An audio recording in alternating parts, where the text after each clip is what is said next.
Memahami algoritma dan coding Python di era digital. Halo semuanya, perkenalkan nama saya Muhammad Uslam Fajar, mahasiswa Universitas Udayana dari mata kuliah Digital Society. Nah, di video kali ini saya akan membahas topik yang menarik, yaitu algoritma dan pemrograman Python, dua hal penting yang menjadi dasar dalam dunia digital modern. Nah, lewat video ini, saya ingin menunjukkan bagaimana cara berpikir logis bisa diubah menjadi kode yang bisa dijalankan di komputer. Jadi, apa sih sebenarnya algoritma itu? Algoritma adalah serangkaian langkah logis dan sistematis untuk menyelesaikan suatu masalah. Nah, kita itu sebenarnya sudah sering menggunakan algoritma tanpa sadar dalam kehidupan sehari-hari. Misalnya itu saat kita membuat mie instan. Pertama, didihkan air, masukkan mie, tambahkan bumbu, lalu sajikan.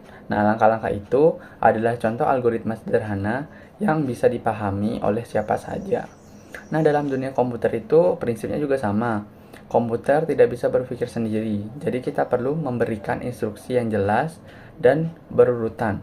Nah, instruksi ini yang disebut algoritma yang nanti akan diterjemahkan ke dalam bahasa pemrograman. Nah, setelah kita tahu algoritmanya, langkah berikutnya itu adalah mengubahnya menjadi kode Python. Nah, Python itu termasuk bahasa pemrograman yang populer karena mudah dibaca dan dipahami, bahkan oleh pemula dan juga saya tentunya.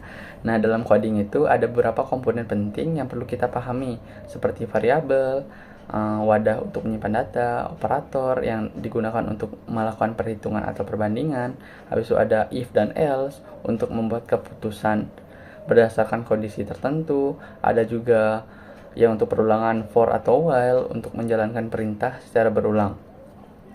Nah, dengan memahami struktur dasar seperti ini, kita bisa mulai membangun logika yang lebih kompleks untuk berbagai kebutuhan, misalnya perhitungan, analisis data, atau sistem otomatisasi sederhana. Sekarang, bagaimana penerapannya dalam kehidupan nyata?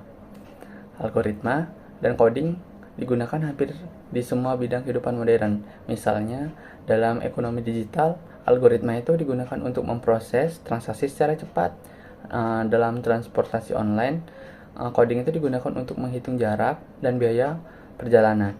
Bahkan, media sosial yang kita gunakan setiap hari seperti TikTok atau Instagram itu juga bekerja berdasarkan algoritma yang mempelajari kebiasaan penggunanya. Jadi, mempelajari algoritma bukan hanya untuk menjadi programmer, tetapi juga untuk memahami bagaimana teknologi di sekitar kita bekerja. Dengan berpikir seperti seorang